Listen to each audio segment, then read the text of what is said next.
Hey, Emma from Spiro here. I'm going to talk you through one of our latest frameworks. This is our user research methodology matrix. So essentially what we've done here is we've mapped out different user research methods on a range of different criteria. So first of all, we're thinking about the effort involved. So is it low effort or high? And when we're talking about effort, I'm talking about things like essentially time and money involved in running these activities. Next is value. So what we mean by this is essentially how much kind of value and the strength of signal you're going to get from each of these different research methods. So an example of this is a heuristic review. So this is as close to opinion as we're ever going to get. And even though this is a really important part of our process, it's actually not user data or user insight, right? It's based around our experiences and UX kind of best practice, which is why it sits quite low on the value scale, but it also sits relatively low on the effort scale because it's pretty easy to conduct. On the flip side of this, something like a diary study. This is a very high effort and high value activity. The reason for that is there's a lot involved in running a diary study. You have to think about recruiting the right users, and it's also a longer term commitment as well. You may want to run a diary study over a series of months, for example.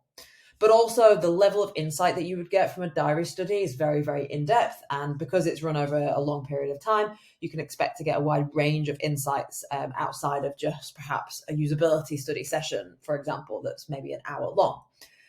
So this is where we're starting to think about these kind of different criteria. The reason that we've put this together is to support you in identifying which research methods are suited to different kind of business problems that you want to solve or different research objectives that you have. The other things to consider here are the different types of data that we want to collect. So we've mapped out using different colors, yellow and white, whether an activity is attitudinal, so what users say, or behavioral, what users do. An example of this is, I guess, customer interviews is very much attitudinal. It's a qual research activity. We're asking users about their experiences, etc. Whereas something like heat maps or session recordings is very much behavioral. It's looking at what they're actually doing on site, how they're behaving, and it's essentially a quant activity. The other thing you'll notice on here is the different shapes. So we've used circles and triangles here to represent different types of research activities. Now, the triangles essentially are representing research activities that can also be used for validation.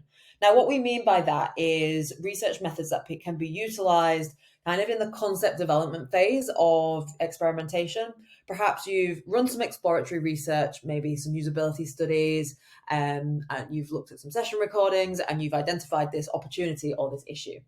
You've gone away, you've spent some time with your design team, and you've come up with a concept to solve this problem. You may want to do some user testing, for example, or some tree testing to help validate those insights before you A/B test it or before you implement that on your site if you're not going to run an A/B test or an experiment. So this is where we're kind of trying to map out those types of research activities as well.